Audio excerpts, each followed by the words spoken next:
সকালবেলা আল্লাহ পাক সব চাইতে বেশি ঘৃণা করেন ৬ প্রকার মানুষকে। কয় প্রকার? বলেন বলেন। ৬ প্রকার মানুষকে আল্লাহ সব চাইতে বেশি ঘৃণা করেন। আমি লিখে এনেছি হাদিসটি। এই ৬ প্রকার মানুষের ভেতরে সব চাইতে বেশি আল্লাহর কাছে ঘৃণিত তারা যারা কথা বললে মিথ্যা কথা বলে।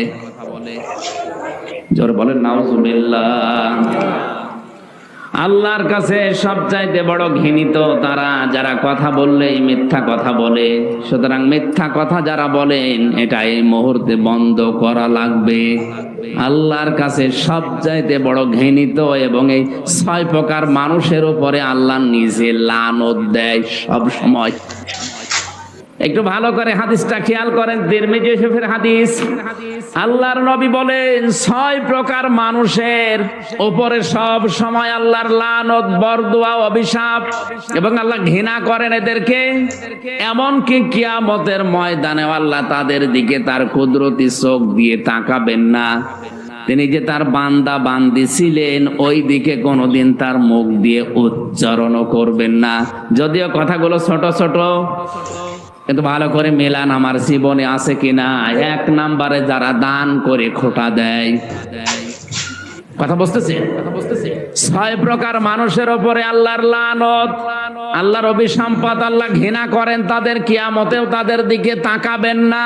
প্রথম নম্বরে যারা দান করে খোটা দেয়। আপনি দান না করেন অসুবিধা নেই, কিন্তু দান করার পরে যদি কেউ খোটা দেয় আল্লাহর কাছে এটা ঘৃণিত মানুষ হয়ে যায়। দ্বিতীয় নম্বরে আছে যারা টাকনোর নিচে কাপড় পরে। এখানে কত মানুষ এরকম বসে আছে, নামাজও পড়ে অথচ এই কাজে লিপ্ত। এই কাজটা আজকে থেকে বন্ধ করা লাগবে, নয়তো আল্লাহ কিয়ামতের দিনও তাকাবে না। টাকনোর নিচে পায়জামা, প্যান্ট, লুঙ্গি, ইজার যাই বলেন এটা যেন পুরুষের না যায়। হ্যাঁ, মেয়েদের যায়। মেয়েদের শুধু ৩টা জায়গা খোলা রাখা যায় আছে। কয়টা? মুখমণ্ডল, হাতের কবজি আর পায়ের পাতা। এছাড়া বাকি পুরা অঙ্গ ঢেকে রাখা লাগবে। মা বোন যারা নামাজ আদায় করেন, নামাজের সময় যদি আপনার চুল বের হয়ে যায় আপনার নামাজ বাতিল হয়ে যাবে। এই জন্য নামাজের সময় এমন একটা কিছু পরা যেটা